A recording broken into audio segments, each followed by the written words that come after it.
a gente percebe é que muitas vezes as pessoas têm limitações nesse sentido, elas não conseguem chegar perto e conversar, né? É preciso ela olhar também para ela nessa relação. Aqui, eu acho que esse é um exercício que a gente pode fazer cotidianamente, né?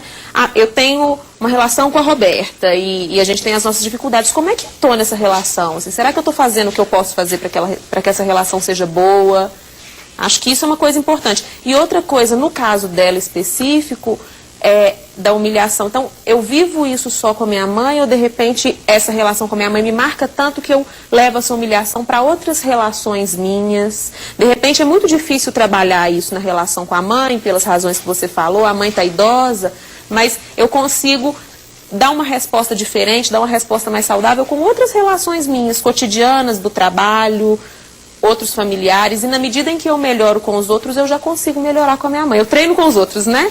E aí eu consigo levar uma resposta diferente na minha relação com a minha mãe. Legal. Olha, a Elisângela do bairro Juliana falou assim, quem está com depressão e falta de concentração, psicodrama ajuda no equilíbrio emocional? Ajuda, sem dúvida. Agora tem uma coisa que é importantíssima de ser dita.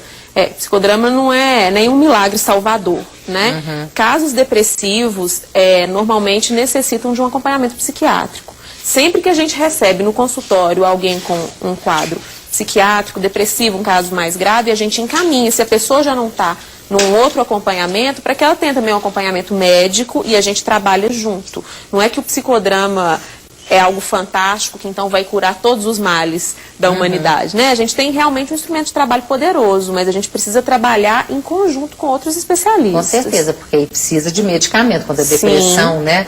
Aliás, você está falando que o psicodrama ajuda, como é que a ciência vê o psicodrama, hein? Pois é. A gente percebe hoje um crescimento do campo do psicodrama na ciência da psicologia. Há tempos atrás era muito fechado mesmo. O meio científico, o meio acadêmico é muito fechado para as coisas que são diferentes, né? A gente tem pontos de vista muito ortodoxos mesmo, muito tradicionalistas daquilo que veio antes. Então, um tempo atrás era bem menor a aceitação. Hoje a gente vê as coisas acontecendo, a gente já vê estágio em faculdade de psicologia, a gente faz curso. Tem curso de pós-graduação de psicodrama? Tem. Lá no INPSE, que é a instituição da qual eu participo, né, o Instituto Mineiro de Psicodrama, a gente tem um curso de pós-graduação em psicodrama, em parceria com a Faculdade Metropolitana do Sistema COC de ensino. Então é um curso de pós-graduação de 2 anos, ele é voltado tanto para psicólogos quanto médicos, outros profissionais que se propõem a trabalhar com grupos também. Então, administradores, TO, né, terapeuta ocupacional. É gostoso, né? Eu estou imaginando, porque teatro é uma delícia, né? Acho que o teatro muda a vida do ser humano. A gente até fez há pouquíssimo tempo um programa exatamente sobre isso, né? Ainda mais você trabalhando as suas dificuldades, né? Eu acho que o bom também é que você vê a dificuldade do outro, que às vezes a gente acha, só eu sou assim, aí você vê, nada, tem um monte de gente que tem o mesmo problema, né? Isso é um adicional que a psicoterapia de grupo traz, que é fantástica, fantástica. A primeira coisa que normalmente as pessoas relatam quando entram num grupo de terapia é isso, elas falam, nossa, eu pensei que era só eu. Hoje mesmo, engraçado, né? Eu tinha lido o material, mas hoje mesmo eu encontrei com uma senhora de manhã, aí conversando, ela falou assim, nossa, coitada da fulana, o filho dela tá com problema, tá usando droga, nossa, mas não sei o que, aquela coisa. Eu falei, coitada, claro que usar droga tem que procurar tratamento também, né? Mas não é toda família que não tem um problema. Não é? Difícil ser. Verdade. Bom, depois a Mogiane do bairro Juliana. Juliana, Saxará. Ah, não, o bairro dela. Fala assim, Juliana, namora há pouco tempo, mas eu amo muito meu namorado. Como demonstrar isso para ele de uma forma natural, já que estamos juntos há pouco tempo?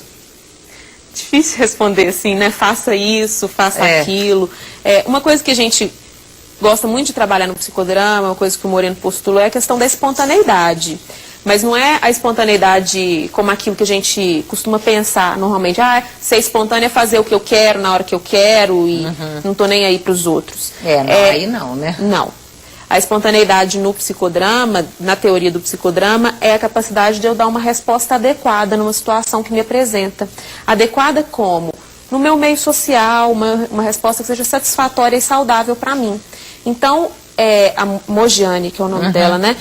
você vai encontrar, Mojane, uma maneira que seja boa. Às vezes a gente se expressa demais e sente que foi demais. A gente sabe isso. Se a gente sabe. Se a gente olha pra dentro, se a gente olha pra gente, que é isso que a Beth falou, a questão do amor próprio, do estar concentrada em si, do ter uma boa relação consigo.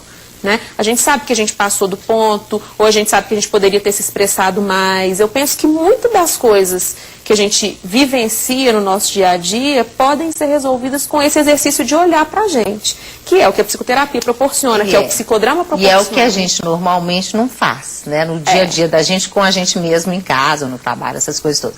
O Mauro Lúcio, do bairro Ouro Preto, falou assim, olha, a vida não é um psicodrama.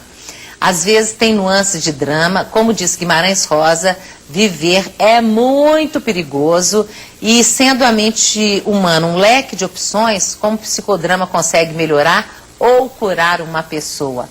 Curar, você falou, né? Não há promessa de cura, né? Como em nenhuma linha de terapia, né? Tá, melhorar você já explicou, mas você quer falar mais alguma coisa para ele?